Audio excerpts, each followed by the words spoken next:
The gold necklace gleamed under the harsh fluorescent lights of the police interrogation room. 14-year-old Akinola's wrists were raw from the handcuffs, his face swollen from blows he couldn't dodge. Blood dried at the corner of his lip. "Where did you hide it?" The officer's voice was ice. Akinola's throat tightened. His eyes, those same eyes that had watched his father's coffin lowered into red earth, that had seen his mother's body twisted on the roadside, filled with tears he refused to let fall. I didn't take anything, sir. I swear on my mother's grave." The officer laughed, a cold, ugly sound that bounced off concrete walls. What Akinola didn't know was that 7 days earlier someone had been watching. Someone who saw everything, and that person's silence would cost him everything, or save him. But we're getting ahead of ourselves. This story begins 6 months before that interrogation room. Before the gold, before the arrest, before everything fell apart. It begins with a funeral. The January sun beat down mercilessly on the red earth of Igbomina.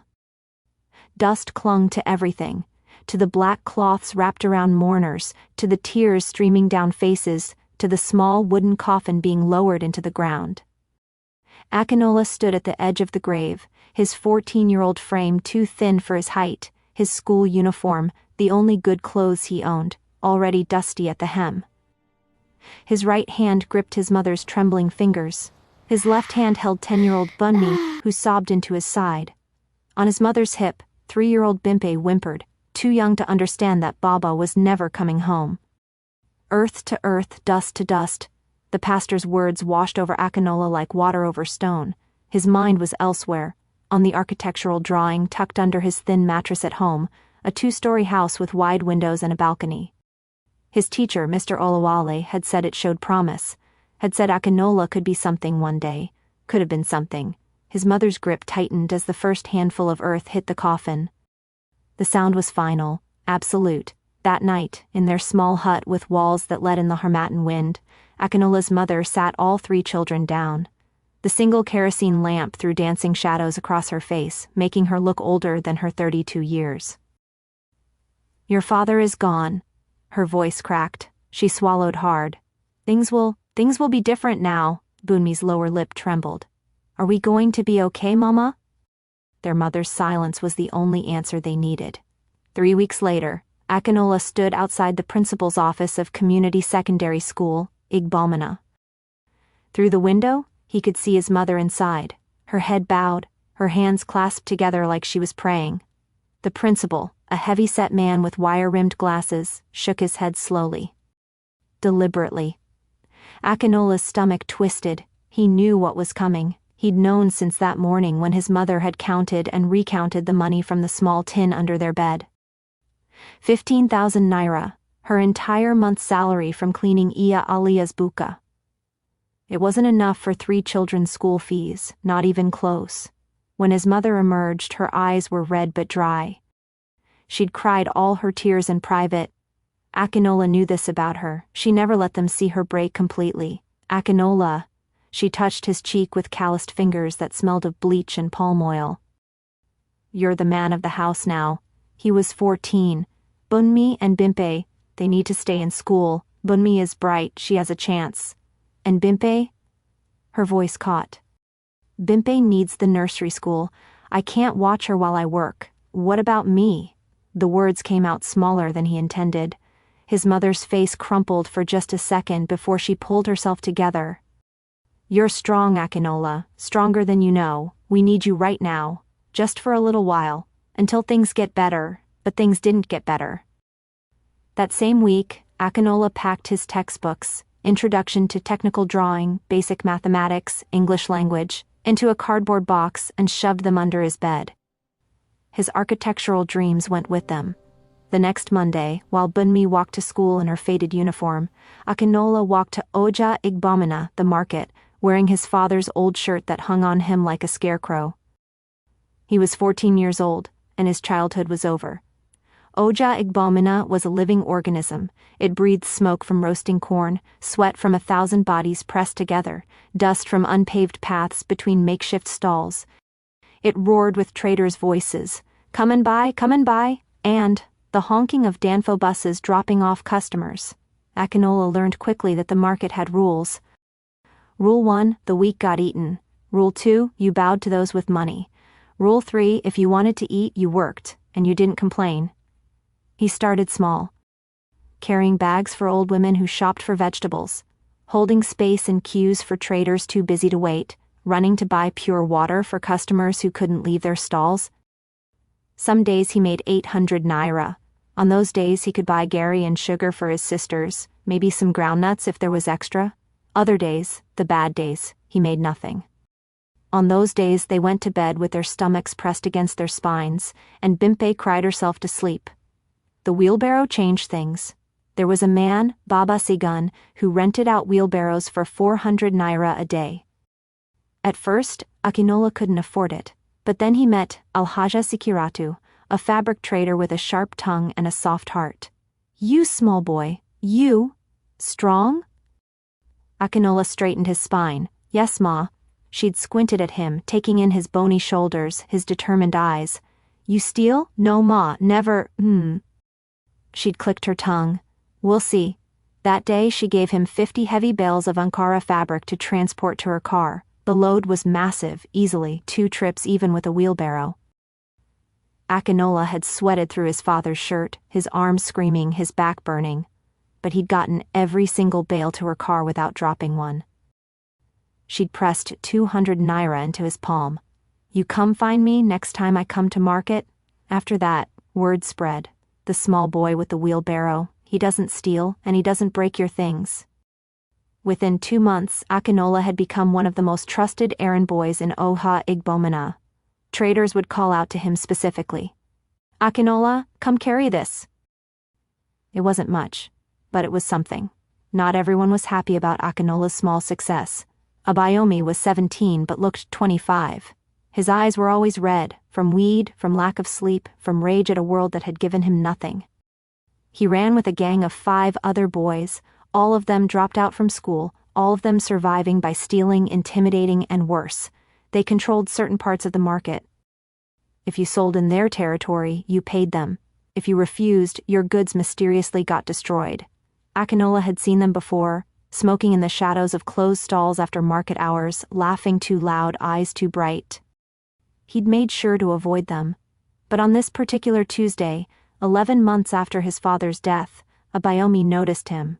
It was almost 11:30 a.m., and Akinola sat on an upturned crate near the yam seller's stall, waiting for customers. His stomach growled. He hadn't eaten since the gari and sugar he'd shared with his sisters the night before. Ayo, look at this one.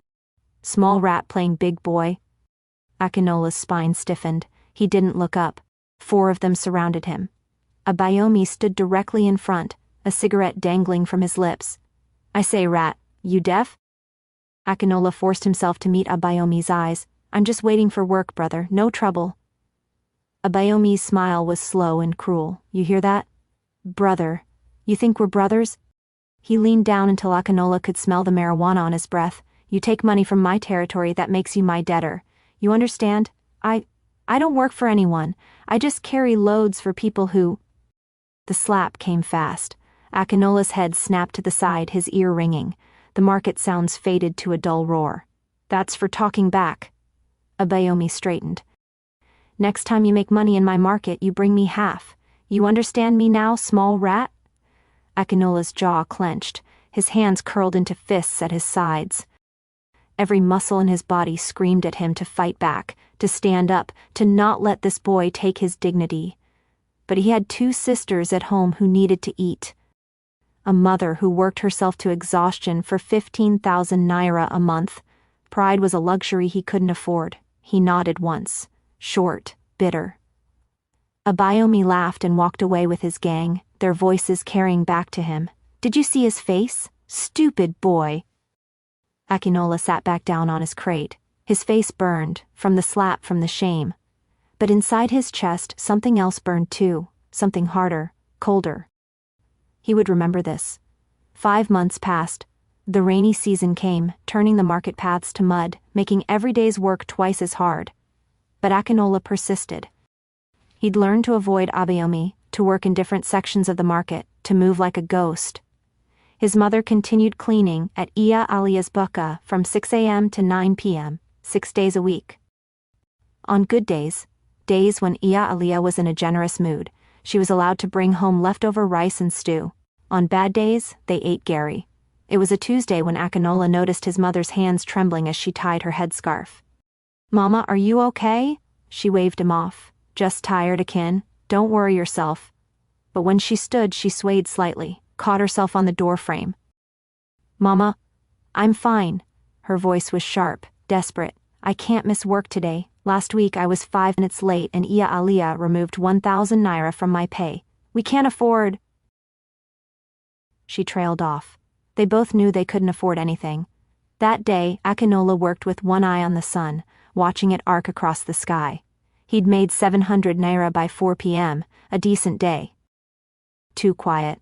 Bunmi sat outside their hut, Bimpe in her lap, both were crying. Akinola's blood turned to ice water. "Where's Mama? She didn't come home." Bunmi's voice was thick with tears. "She always comes home by 9:30. It's past that now." He looked at the sky. Dark had fallen completely. The compound's single bulb threw weak yellow light across Bunmi's frightened face. "I'm going to find her." Akinola grabbed his father's torn blue shorts, changed quickly. "Stay with Bimpe. Lock the door. Don't open for anyone except me or Mama. You hear me?" Bunmi nodded, fresh tears spilling. The path from their compound to the market was deserted at night. No streetlights, just darkness and the sound of crickets and his own heartbeat pounding in his ears.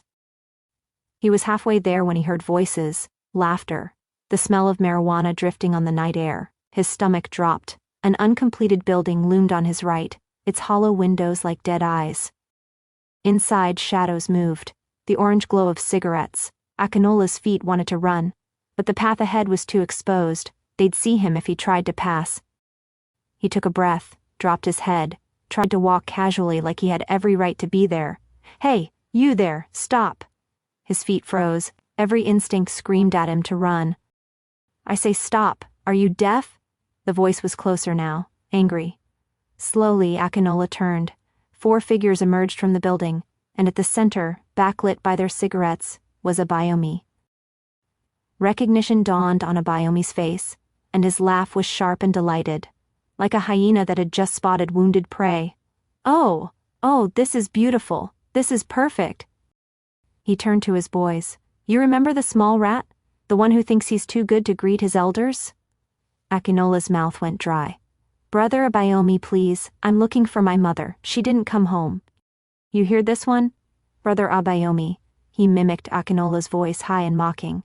"Where is your respect, your greeting? You just walk past me like I'm nobody." "I didn't see you, I swear." The first slap came from his left. Akinola's head rang.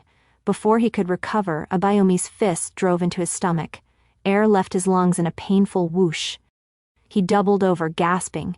"You think you're smart?" Igbomina circled him slowly. "Taking work from my territory, acting like you're better than us. I'm not." Another blow, this time to his ribs. Akinola went down on one knee. "Tunde," Igbomina jerked his chin at one of his boys. "Show this rat what happens when you disrespect." Tunde was bigger than the rest. His hands were like sledgehammers. The beating that followed was methodical, precise. They knew how to hurt without leaving marks where people would ask questions. Fists to the stomach, kicks to the thighs, a blow to the back that made Akinola's vision swim. He tried to curl into a ball, tried to protect his head, his lungs burned. Tears mixed with the dust on his face, with the blood from his split lip. "Please," he choked out, "please stop, I'm sorry, but Igbomina just watched, smoking his cigarette, face empty of mercy.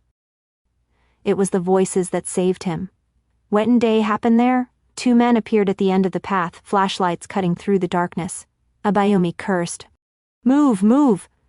They scattered like roaches when the light came on, footsteps pounding away into the night. Akinola lay on the ground, each breath a knife in his ribs. The men approached. Vigilantes, he realized. Baba Ade and his partner. "Akinola, is that you?" Baba Ade knelt beside him, his weathered face creased with concern. "My mother," Akinola managed. "She didn't come home." The 2 men exchanged a look that made Akinola's stomach twist. "We'll find her," Baba Ade said gently. "First, let's get you home," Bunmi screamed when she saw Akinola. The sound was one he'd remember forever. His face was swollen, one eye already purpling. His shirt was torn and bloodied. Every step sent fire through his ribs. What happened? Akin, what? I'm fine. He wasn't. Have you seen Mama? She shook her head, new tears falling.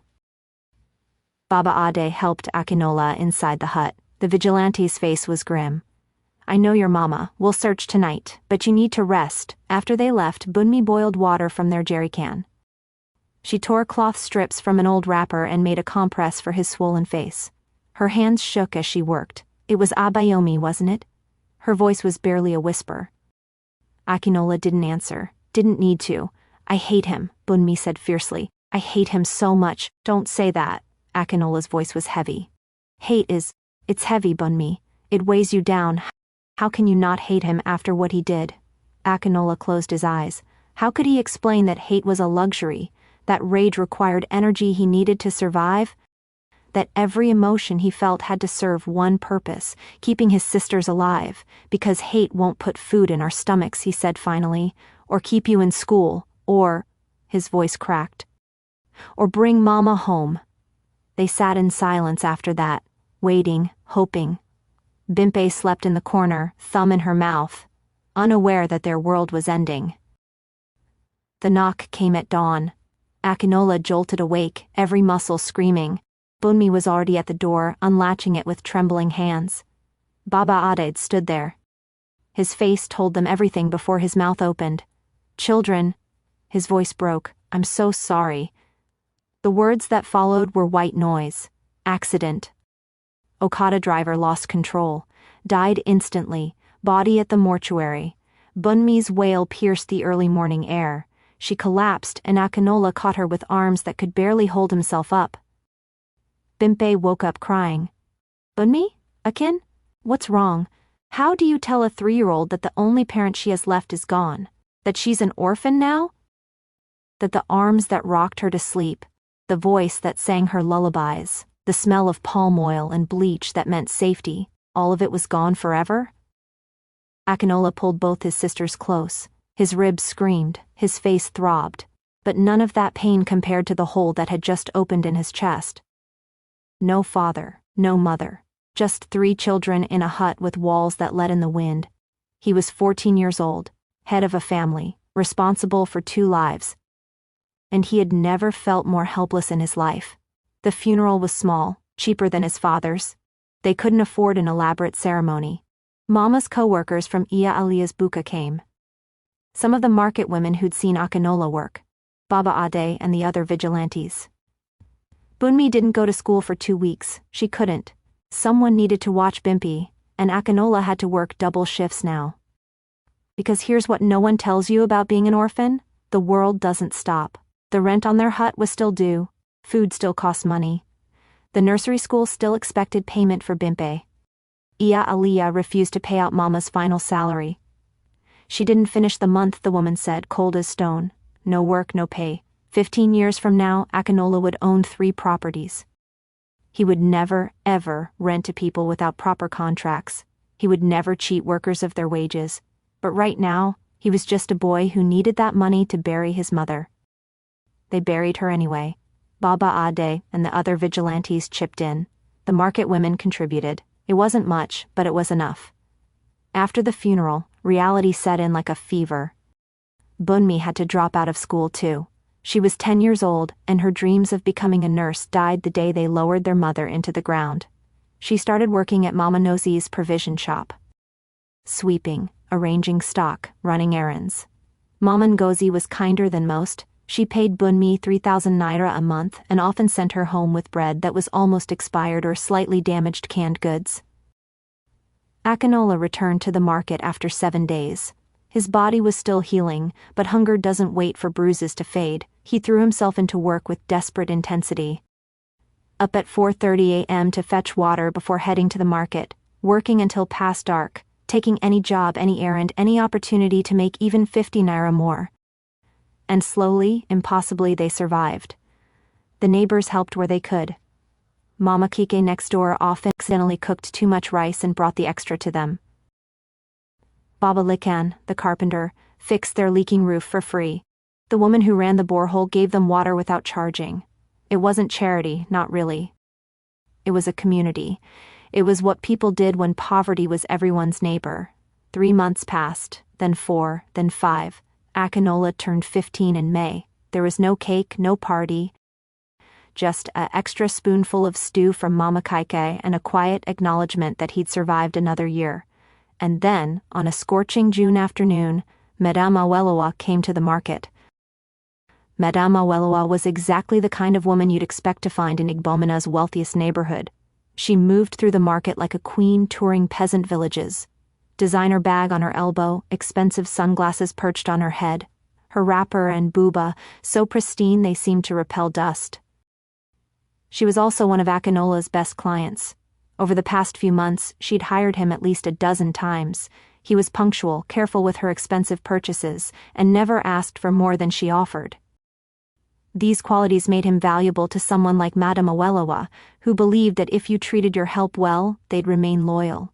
Today she was shopping for her husband's birthday.